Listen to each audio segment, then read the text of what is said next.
speaker this morning is Liz Bebo. Most of us walk through the door into our first Toastmasters meeting not really knowing what to expect. Often either someone has suggested that we need to improve our public speaking or we realize it would be beneficial for us to do so. Not surprisingly, what prompted Liz Bebo to attend her first meeting was a colleague saying, "You're such a good speaker, you should come to Toastmasters." Liz knew she was right. It didn't take long to come to two conclusions. First, she wasn't as good as she thought she was, and there was a lot to learn. Second, she loved the people who attended and was intrigued by everything that occurred at the meetings. This morning, the door to Valley Toastmasters Club will be helping distinguished Toastmaster Liz Bebo deliver her 14th icebreaker, titled Lucky Number 13. Please give a warm welcome to Liz Bebo.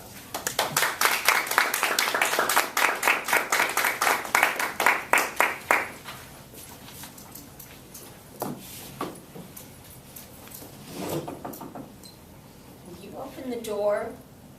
Did you open the door? You obviously did to get here this morning. And when you walked in for the first time, am I right? Did you walk in because somebody suggested that you come to Toastmasters? How many of you did for that reason? How many of you walked in because you thought there would be something about Toastmasters that you needed or wanted?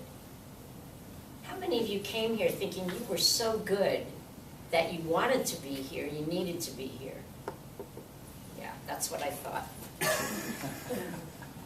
We all have expectations when doors open, whether they are opened for us or whether we open them ourselves.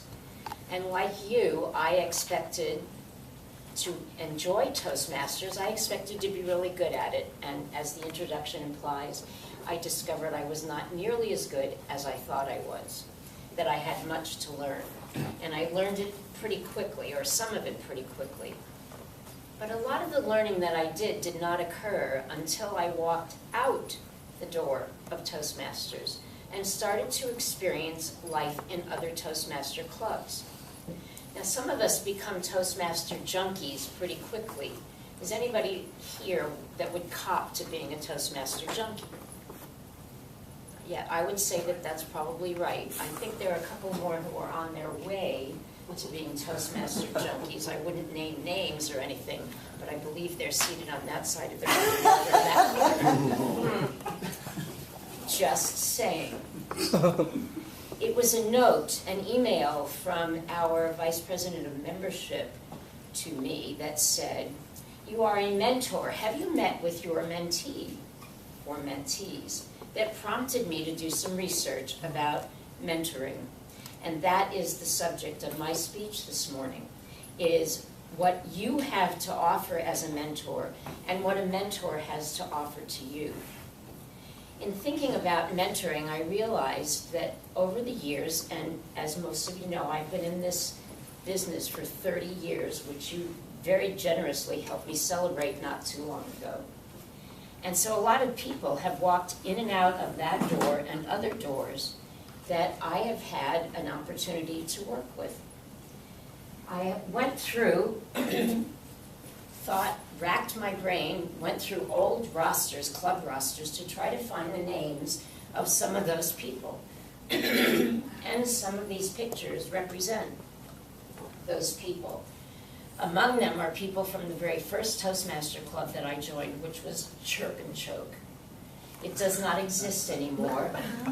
It was named because the people who founded the club said when they opened their mouths to chirp like a bird, instead of chirping, they choked.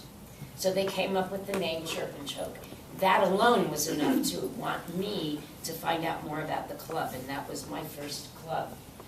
On the door to the patio room, which is where we are now, is Chuck Barnes, who is still a very dear friend of mine, who was president of Chirp and Choke when I was vice president of education of Chirp and Choke. And we have maintained a friendship since 1989. That's a long time to be friends with somebody, especially with Toastmasters. I have a cough drop, I have water. Thank you. So I have maintained that friendship with Chuck for all of these years. Almost at the same time, Tracy Altimus, who is down here, was a member of Chirp and Choke. And she and I discovered as contestants in a speech contest, a table topic contest, that it really wasn't what you said that was important as much as how you said it, because that was the outcome of the contest, not what the person said. There was no substance to what was said from the winner. The substance came from the people that didn't win. And that was an epiphany that Tracy and I had at that contest. There is one of my mentees, one of my current active mentees, sitting over there right now in the club, somebody that I have been working with since she became a member of our club, or almost since she became a member, and we have worked very well together. One of the others, Tiffany, is not here this morning. She is in Las Vegas. I don't know where her values are. And James, who promised me that he would not necessarily come to this meeting, but that he would follow through and become a CC, is once again not here. And I realize that he makes choices about clubs and attending meetings. The reason for this speech this morning was A, to let you know a little bit more about me. It is an icebreaker after all. But B, to encourage you to walk out that door at the end of the meeting, at the end of the day, at the end of the week, whatever, and do some exploring. Walk out that door and be involved with some of your other club members.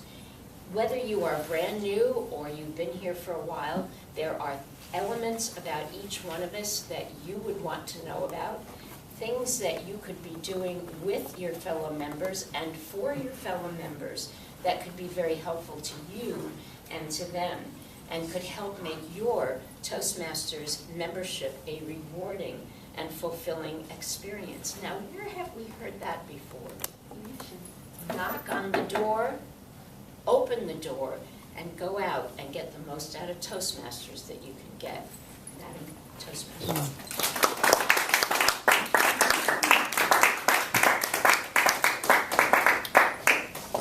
We have 1 minute for evaluations.